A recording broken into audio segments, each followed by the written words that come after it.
because intelligence, if we fail, will never again reach the kind of levels on this planet that we have reached.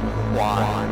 Because we have extracted all the available benefits near the surface of the Earth.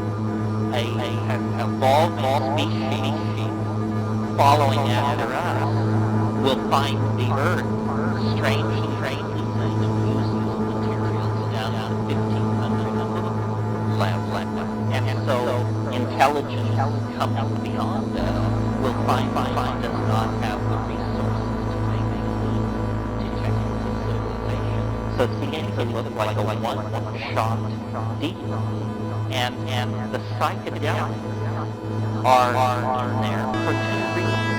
First of all, because they allow us as individuals to break out of black cultural illusion and to rise up and look at this situation.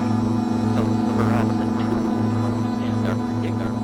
But the psychedelics are also what has driven this circumstance to arise in part, because what psychedelics do, and I think this is too challenging, is they catalyze imagination. They drive you to think what you would not think otherwise. Well, notice that the enterprise of human history is nothing more than the fallout by strange ideas. Let's build a pyramid. Let's build a water wheel. Empire. Oh yes! Here we are again on the ZnZerna Music Hour.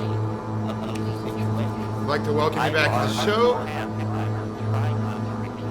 Running just a little late tonight, but it's okay. I think we're all good. My name is Burnem. Tonight, extra special. What we got going is electromagnetic drones that I made by using a special setup of an electromagnet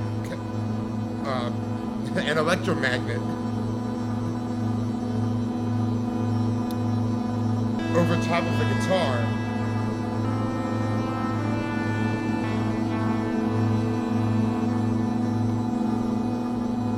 And I will be revealing that process at another time, I think. But for now, I've just got some samples from a session that I did with this droning guitar machine. And we're gonna throw some drums over top. I've got the pulsar going.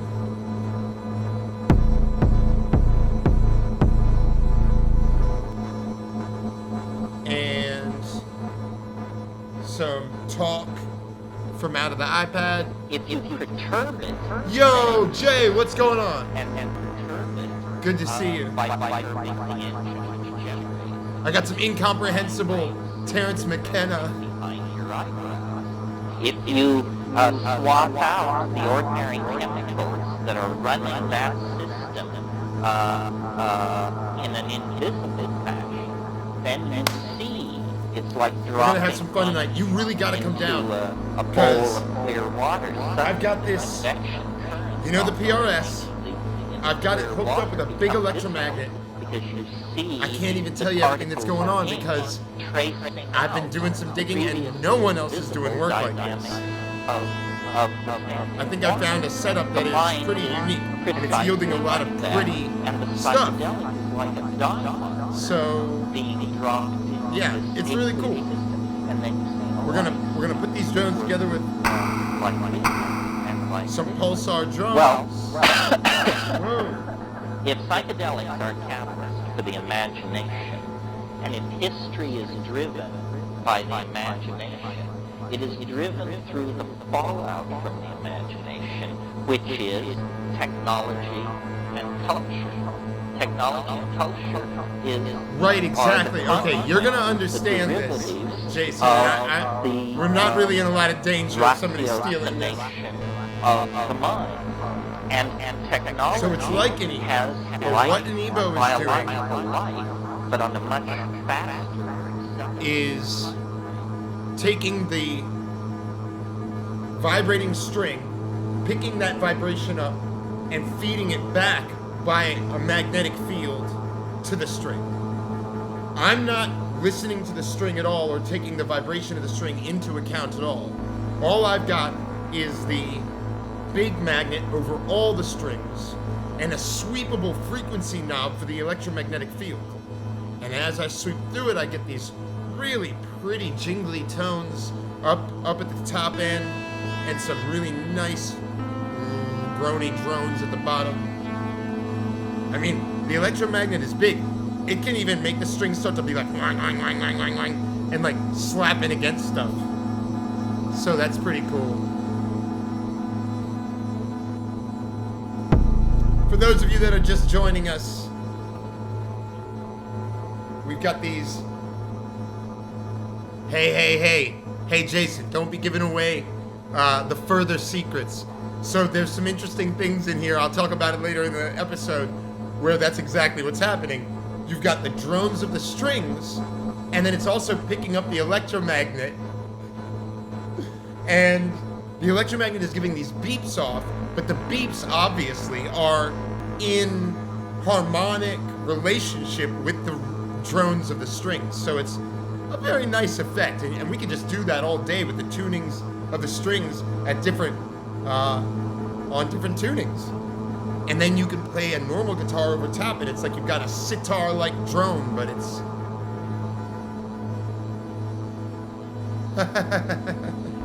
no, it's all good. I've actually taken it one step further, but I'm not talking about that stuff yet. So, we've got drones coming out of the MPC.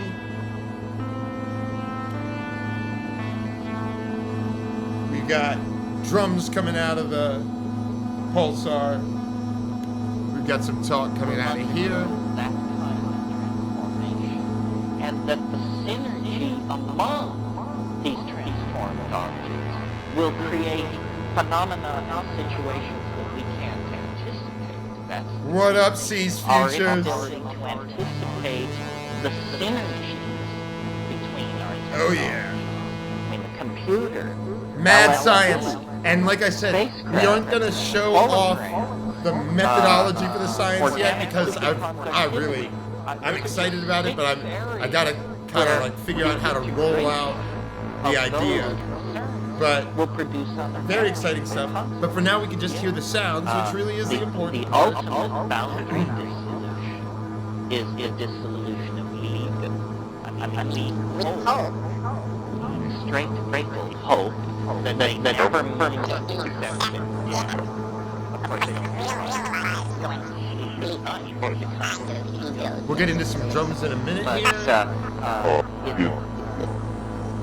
the government. Most of this stuff is in a tuning that is close to E. That we're living in. And we're going to be working like 171 BPM. And its hold on When it reality pops in. is very and consequently it walks around in huge fear. World that's because it's very Oh yeah, I guess I did that. I had to do it. It was just getting too long and I had to get streamlined. Here's how I feel good about it. It worked. It'll grow back.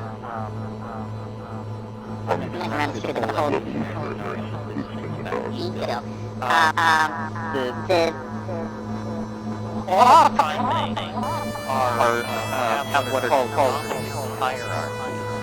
That simply that the body, long young, kids, everybody around. They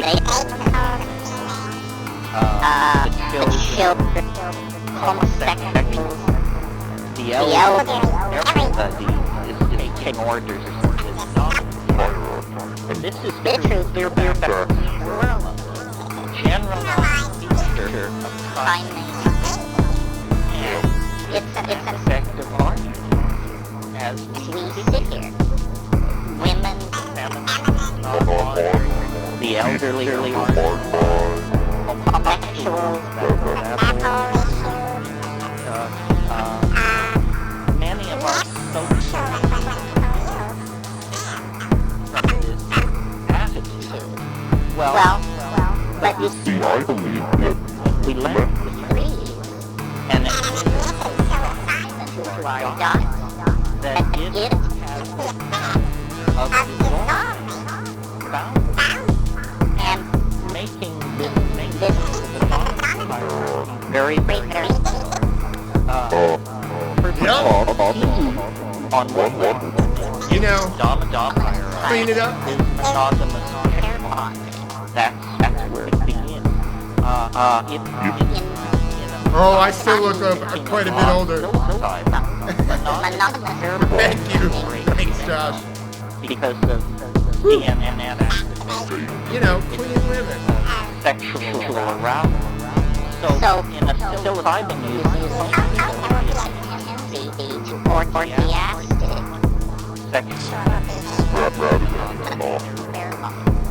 what that does is it causes an incredible social cohesion, because in society, men cannot trace line on male.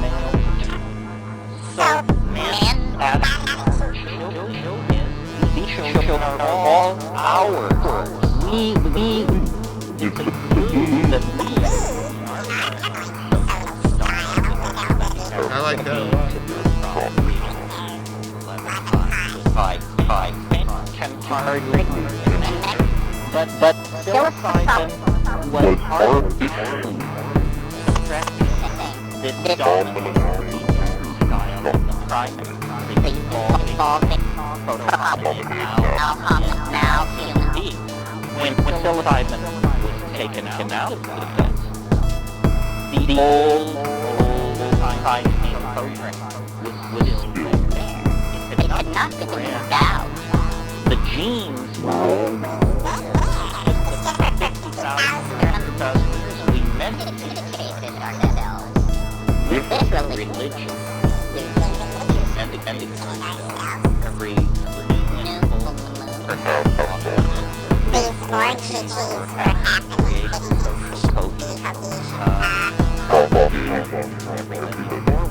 The problem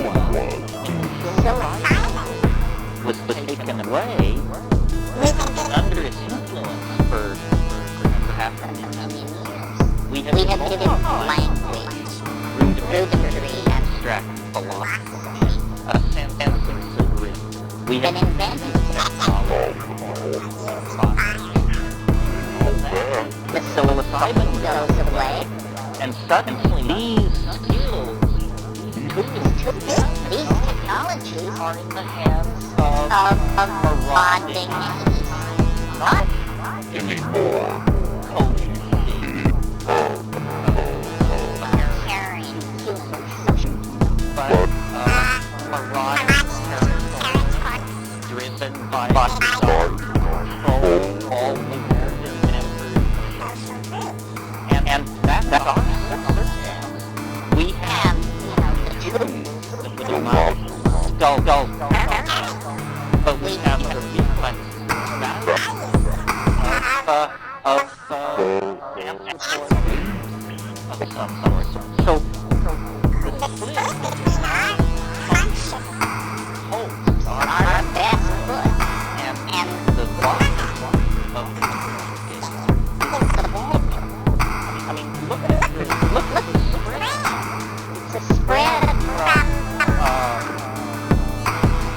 from mother to cereal babies. We don't get chicken or the populate. And I mean, these animals are not so set at variance with their basic nature that these kinds of pathologies can erupt. We, on the other hand, are half angel, half pack hunting killer ape. We're an object fetish society. I mean, our entire psychology is characterized by a found that's what we're about. It doesn't matter. No matter what's going on, after a little while, we get restless and move on. Other animal species are embedded in a kind of world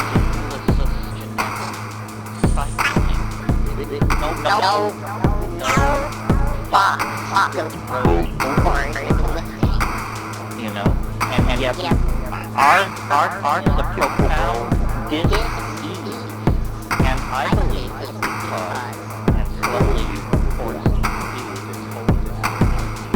this, I believe it's because the psilocybin led us halfway toward a kind of godhead, but then it disappeared, and we are left in this very peculiar situation. This is the myth of the fall. Okay. We are capturing half beasts, and these two natures are united in every one of us. And when you feel a you feel generally a great sense of community and a sense to a higher level. If you completely restrict your intake of topics of any sort, then you get teetotal type personality, which is characterized by incredible smugness, limited intellectual horizon, and an unbearable aura of self-congratulation that makes it pretty hard to rest to put up with. Yeah. See, here is the final piece of this evolutionary scheme. Psilocybin, in small amounts, increases visual acuity. This is not an arguable point. You can give people psilocybin, give them eyes, and people with astigmatism see better. Your edge detection ability is greatly increased. Well, you see that an animal like our remote ancestors in a hunting environment like grassland, if there's an item of diet that will make you a better and more efficient hunter, the equivalent of chemical binoculars lying around on the ground, those animals that avail themselves of this technology will be more successful hunters. And so it was. Psilocybin animals using psilocybin were more successful in raising their offspring to reproductive age. Well, then at slightly higher doses, you get CNS arousal, which in highly sexed animals, such as primates, arousal means sexual arousal and erection in the male. So then and without the overwhelming influence of Christian ethics to guide their behaviors, I'm sure these organisms simply flocked in a heap and sorted it all out later. So that's the middle range of the dose. Low dose, successful, medium dose, Alright, a social little disjointed cohesion there. through ego. I like the way that goes. Sexuality. We're moving things Yes, along. higher doses, 5 grams and up, hunting is out of the question. Sex is out of the question. You're just nailed to the ground by the campfire, and in the course of the evening you discover religion, philosophy, art, and all of that. So here is a unique chemical that at every dose level synergizes activity that leads to greater coherency and self-expression. The driving of the imagination. Yes, in the question back here, you said we can't create what we can't conceive of. This is why what the psychedelic experience does, really, is it stretches the envelope of the imaginable. I mean, what can we imagine can be created? What cannot be imagined is not part of the play. So psilocybin really was a stimulant for the production of intellectual products in the form of song, ritual, dances, body painting, abstract ideas. All of these things are what we are most unique. Well, that's how it seemed to me. It seemed to me culture is a shabby lie, or at least this culture is a shabby lie. I mean, if you work like a dog, you get 260 channels of bad television, breathing, an automobile. feelings. What kind of perfection is that? We have our secular society, religion is valued, and objects that collectively recognize. I'm sure you've all seen the T-shirt that says he who dies with the most toys wins. That is the banner in which we're working here, and the level of unhappiness is the level of unhappiness among the poor. They've always been miserable, but we've managed to create something entirely an utterly miserable ruling class. I mean, there's no excuse for that. Well, I guess this leads us to what we're talking about, which is it's very important to talk the state, the substance. If you don't talk to it won't talk to you. It follows the rules of ordinary etiquette, and it does not speak strangers. But if you say to it, it's a simple thing like hello, then it will say hello, and say someone there says yes, ready and willing. What's up? But if you speak to it, won't do that. That is, to my mind, the strange is this speaking English. I mean, LSD doesn't do that. Ayahuasca doesn't do that. Psilocybin does, for some reason. It's not my illusion. Nearly everybody who spends time with me has commented on this. On MDT, you see who you hear on the mushroom. The mushroom almost never have something that you can see. You see hallucinations. You do not see the author of the death stream saying, did you know that you did know? Stand for me. But on MDT comes bouncing out of the woodwork. The strangest things happen on DMT. The most intense, and you can't remember them. DMT is not like a psychedelic drug in the sense that you're getting into cons of your hopes, memories, fears, and dreams. It's much more like a parallel continuum. It's much more as though you've broken through to some alien atmosphere. One of the puzzling things about DMT is not affecting your mind.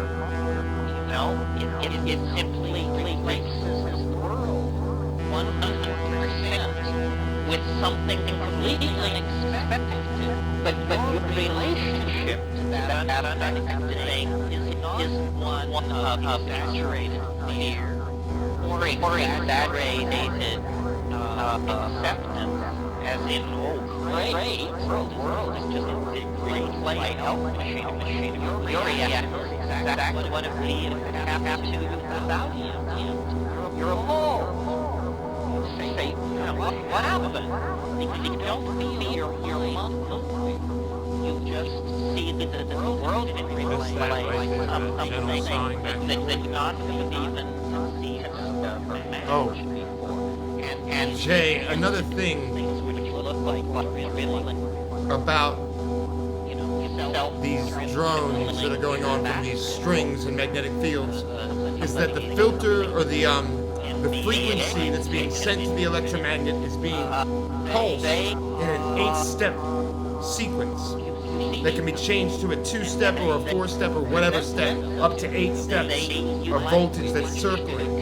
And it's circling at a BPM synced tempo. So you get this evolving but still locked type deal. Of the fact that reality is made of they're saying they don't believe reality is made of control. And then live and there it is. And to pass through slack jaw things on human beings. This technology that they possess of these objects made of gold and emerald and chalcedony agates that are more things themselves than they look at them are technological come true. I mean, the lapis as elf express or something like that. And why we're going to jump to something else. I don't know. A little many sequence called short pulse. You're not stumped. They have an autonomous existence somewhere, or do they spring into existence a microsecond before you encounter them? Are they in the dynamic of your psyche, or are they no more in the dynamic psyche than the World Trade Center? It's not clear.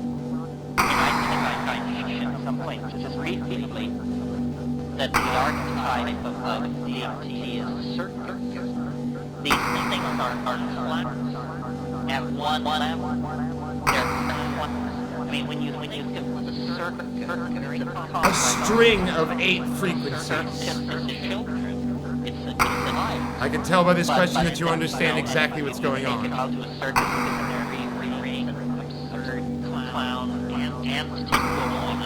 But then you lift your eyes up to the top of the there, the lady in tiny fangled costume, hanging by her teeth, working without nap. It's about heroes and death. I think my first awareness of heroes was being 3 or 4, and these women in these tiny costumes spinning around, realizing when she falls, she dies. And then away from the center in all this action, there are the sideshow, the goat face, the thing in the bottle, Siamese twins, and Fuzzy Charlie. All of that is also very DMT-like. It really is the archetype of the circus. I remember when I was a kid in this small town in Colorado, every year at the 4th of July, the carnival would come to town for a week. We anticipated it throughout the year, but as soon as the carnival came to town, then you couldn't play outside after 9 o'clock at night because carny people are different, we were told. And they're needs to support sexual proclivities and choices and toxins might have run counter to this Midwestern Catholic town I was in. And so then there's this sense of the disruption, the danger, the drama, the interest, the fun, and then they go away and life is as if they had never been there at all. And that's what DMT is like. I mean, it's a secret of I am both shocked at how in tune and right all the drones sound off the bat, but also a little bit surprised that they changed tuning at all, considering that the strings were not shifted during the session at all. But it seems like the root notes are different. Rarely ever.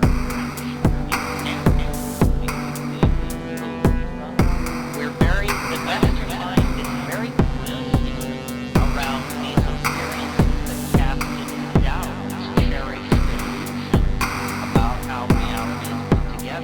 when you get the DMT, it's amazing. I mean, I hold it in reserve as the ultimate. I mean, that's pretty. There are these people running around, who say, oh, you people who are into drugs, give me a good French whiskey and a little TV. I think you're deluded. Say to you. Well, if you got 5 minutes to invest in this proposition, my cheerful friend, because if you do, have I got news for you. It also seems to me, considering the fact that DMT is naturally occurring neurotransmitter, that you return to the line of consciousness in 15 minutes, that it's utterly harmless. What's the matter with things? Why are they so focused? Crank the Teslas. We're going into space. Forever, you know the vision you're in the meaning. Why are they so afraid to give it a chance? Well, I think I can answer my own question, quoting a wonderful thing Tim Leary said years ago. He said, LSD occasionally causes psychotic behavior in people who have not taken it. Right. That is the problem, I believe, that these drugs are causing outbreaks of psychosis among people who won't get near them. And they are turned into frightened, paranoid order freaks reaching for, extra-legal and extra-constitutional means to make your life hell. Obviously, their minds are severely bent by the absence of this drug. However, the knowledge of it seems to practically undo them. Next, Terrence discusses the potential teaching. How people don't seem to, the less intelligent you are, but because of you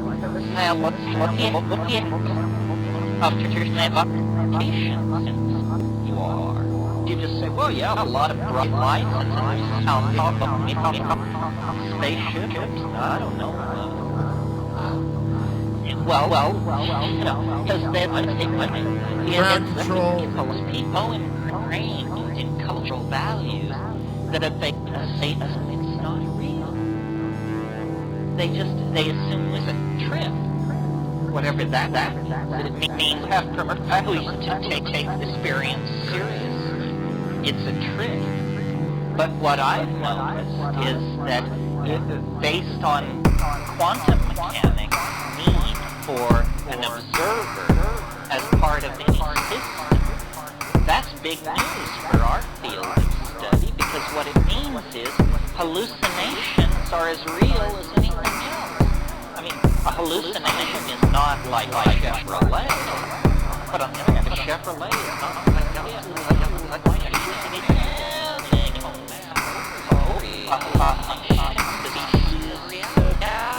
as capable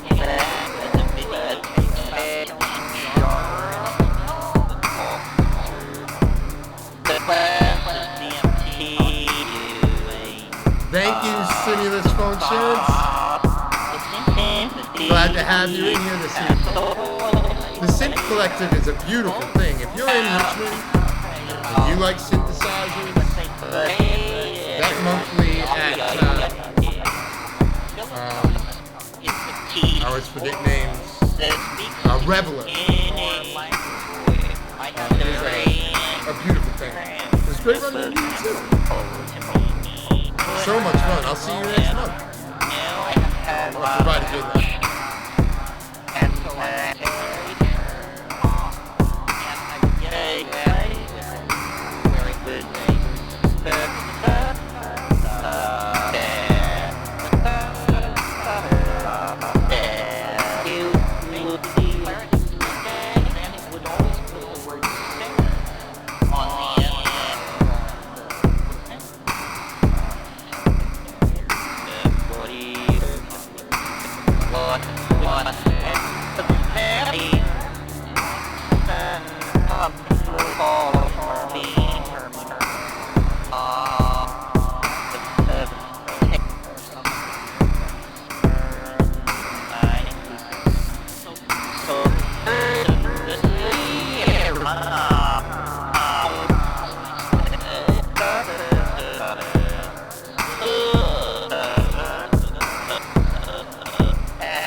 Thanks. McKenna actually said in an interview once, he was asked if he liked music, and he said, well, I think music likes me. People seem to like to sample my voice. He was talking about early, like, techno stuff.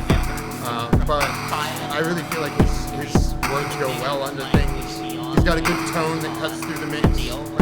Actually, earlier I was working with a little bit of Manly P. Hall, but a lot of the stuff with Manly P. Hall is questionable in terms of recording quality, and it just wasn't cutting through the mix. And actually, the older Manly P. Hall got, the recording quality got better, but his voice actually got older and worse, harder to understand. So McKenna's a really good choice, and I'm running it through a tensor pedal here, and also a delay. I'm running it through a carbon copy analog delay. I've never actually heard of Bill Laswell. I'll have to look them up.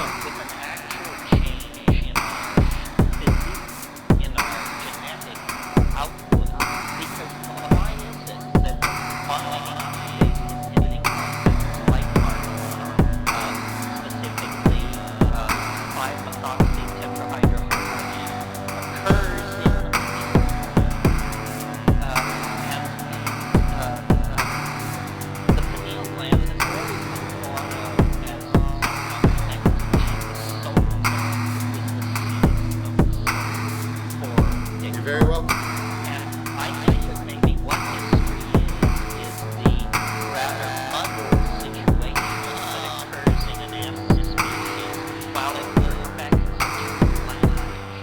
And that we're not there yet, folks, because a true language is beheld. I think that the real nub of what we're trying to get at here is that the world is mental in some way that we do not yet understand, but that which we're edging toward understanding. And world Music. is made of language. I mean, I'm a purist. say I'm that, a zealot. and, So music is absolutely the most vital thing ever. whenever we get into Everything is just discussion vibration, and about music is the best way to reality experience or it. affect space and time, we are operating outside this assumption the world is made of language. If the world is made of language, it's very hard to figure out just where the edge of it is. I mean, do we really need to believe in the existence of distant galaxies like NGC 245 if, in fact, the world is being produced in the human cerebellum as a phenomenon of language? What exactly is the ontological status of these distant parts of the universe that register only as faint tracings on our instruments, then interpreted through the fishy fiat of a bunch of stacked up theories and formulas? I mean, did you know that the entire universe of radio telescopy, radio telescopes were invented around 1950. They've been used to build up our entire picture of the universe. Did you know that if you took all the energy that has fallen on all the radio telescopes on this planet since the invention of radio telescopy, that it would be less energy than is generated by a cigarette ash falling a distance of 2 feet? So that's where your data sample is coming from, that you've built up this model of exploding galaxies, colliding quasars and mega this and mega that. I mean, it's pretty flimsy stuff, folks, compared to the meat of the moment in which we find ourselves. Now, magical philosophies, which have about 50 to 100,000 years under their belt, as opposed to science, which goes back to magical philosophies have always claimed that the world is made of language, that the world is a thing of words, and if you know these words, you can take it apart and put it together any old way you wish. Our entire Western religious tradition begins with the incredibly cryptic statement, in principio et verbum et verbo caro factum est. It's fairly obscure even in English. In the beginning was the Word, and the Word was made flesh. What is this making the Word into flesh? And does it not imply then that eventually the flesh will become Word? As I descend into mental disintegration and madness, I become more and more convinced that reality is more like a novel than a series of integrated tensor equations of the third degree, which is what physics would have us believe. The world is like a novel. It's a novel in which you are a character, and there's dramatic tension, plot, resolution, tragedy, nobility, betrayal, the whole gamut of emotion and human possibilities. And what we tend to do is always to marginalize first our own experience and then all human experience. So our model of reality is that the universe is a zillion somethings that direction and a trillion somethings that direction. We are tiny and insignificant. Our star is typical, our galaxy is typical, everything is utterly humdrum, and there's nothing going on here at all.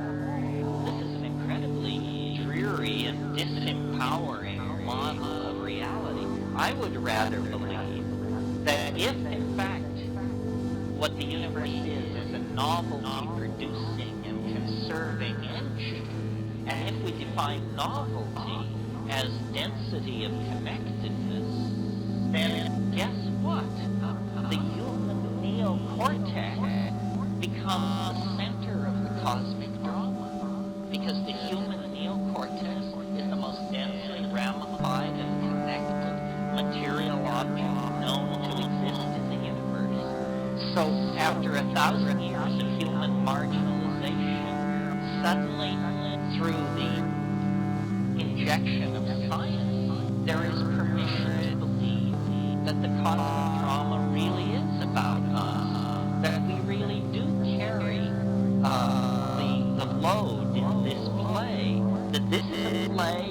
about the career and preservation of novelty and complexity, and thus we are central actors in that drama.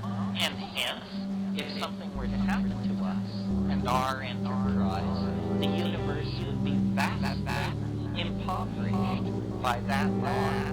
Well, now we're on the brink of decoding the human genome. We will use computers to do this because we're going to have to keep absolute track of millions of units of strings of characters. But the end result of this, I think, is that the flesh will be made word, and that we are textualizing our reality. And this may be what all these French people are screaming about and understand, so-called deconstructionists, because they say reality is dealt with as text. Jason.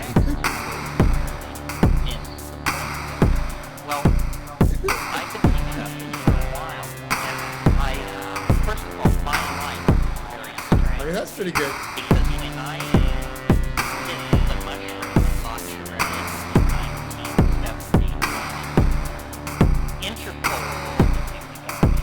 I had a private plane. I had no money. I had low my qualification. I had no job. I had nothing.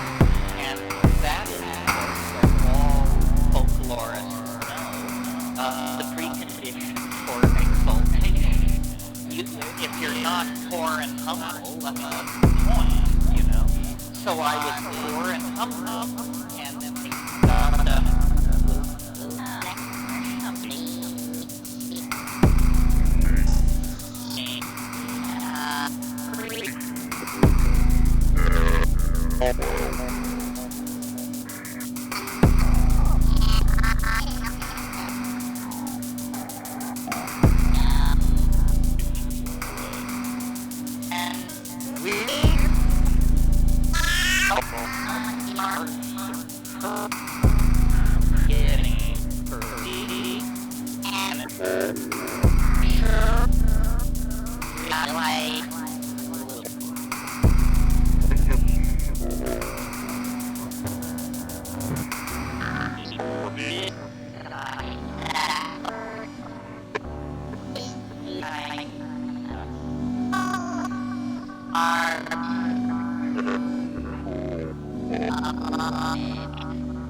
I didn't really put anything to this.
psychedelic detachment.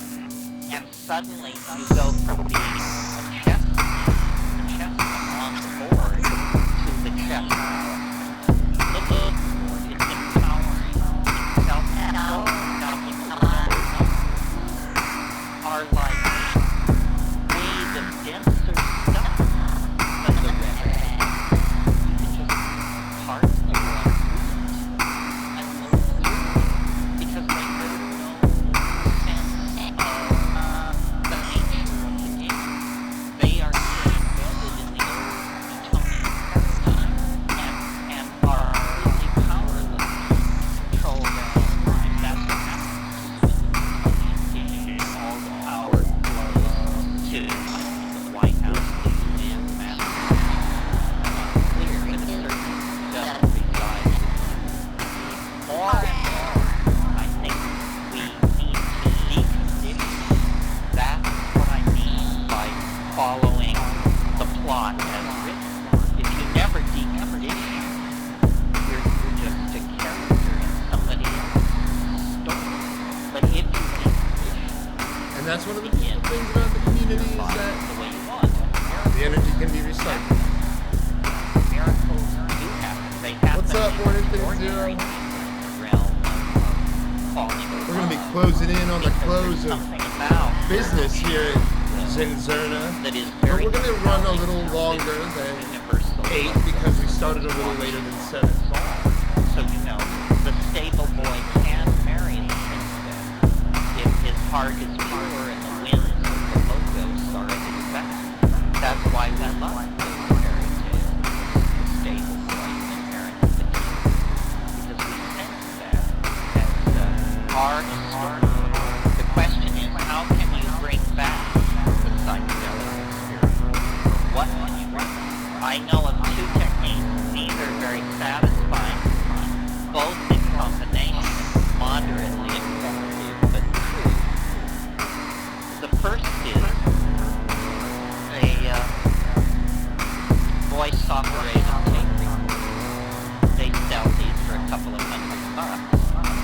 I produced some amazing tapes with these. I have one voice-activated tape where you hear me clear my throat 200 times in the course of a minute.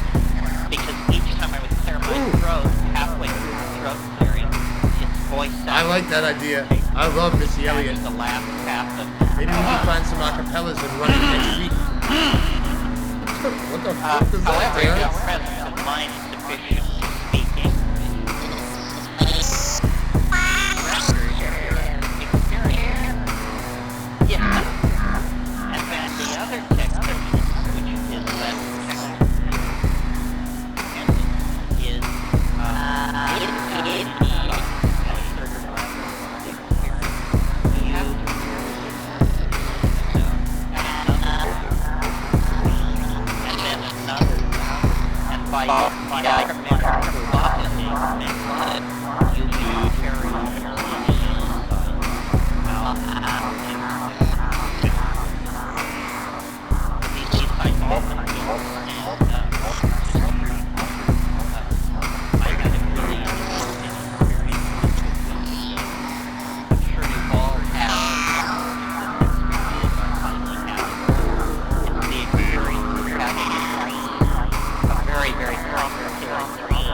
Maybe because you heard the like. the universe everything is I've got it phenomenon is and it's gone just before you get one to get one and you say, my God, I understood everything. I had it down to a single statement. If I could articulate the world would never be the same. Well, this happened to me about a week ago, but by some miracle, I actually was hanging on to the statement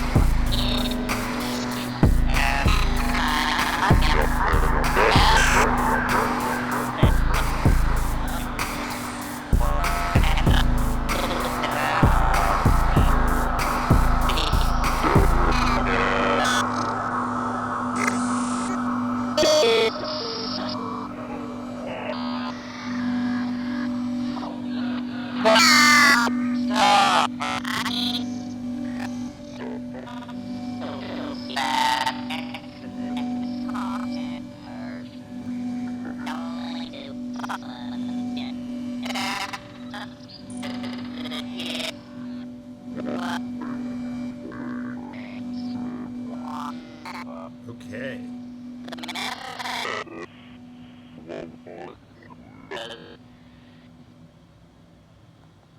Alright, I'm gonna start up this giant that I caught called Bubbles. That's good, okay. Yeah, there's no beats on this one. But stay tuned, because I got one more beat ready to roll. But I'm gonna use this Bubbles time to say thank you to all of my dust cats.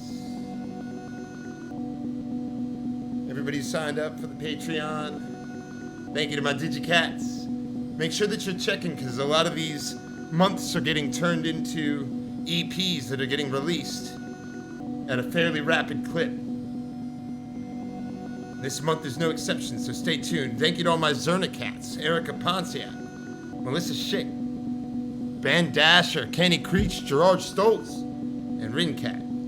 Thank you to Jen Dudley, Austin Avalanche Snell, Mama Cat, of course, Anna Cat, Wayne Anderson, Austin Cat, Scarlett Herrera, Visitor 10, Mikey, Babe, what's up? Eric Akers, I love you. Doggy, it's good to know you. Moving into Bubbles mid-grade. 16 bars. Last but not least, Barry, if you're listening later, huge appreciation as always. Barry Cat, Royal Blue. Everything is true. Nothing is true. Everything is permitted. It's a good one. I think that both Terrence McKenna and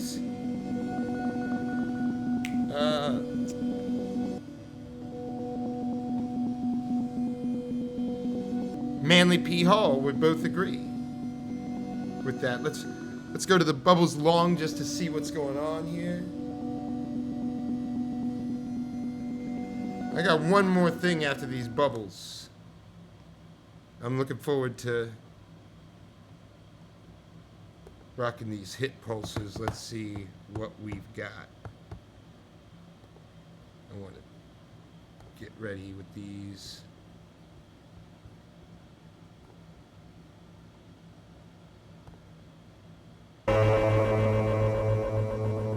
All right. Another 10 minutes on this one.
Engineering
to end it.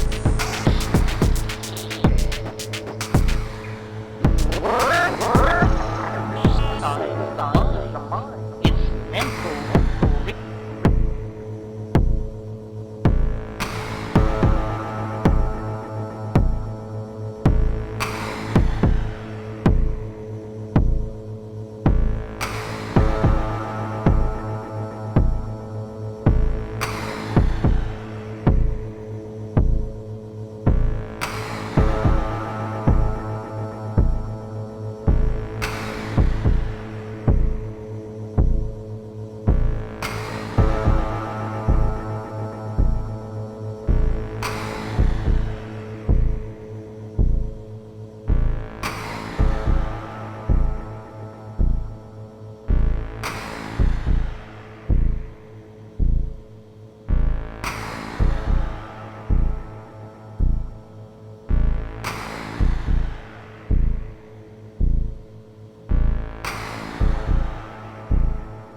Thank you for joining me this evening. I look forward to seeing you next week. We're going to be doing some more work with these types of things, and I may be showing off a little bit of the methodology if it's ready. Either way, it's been a lovely evening tonight, and I hope that the other things you hear in the meantime are also excellent. And stay, close listening for various small sounds. Never know where they can come from. Okay, that's the last word. Have a good night.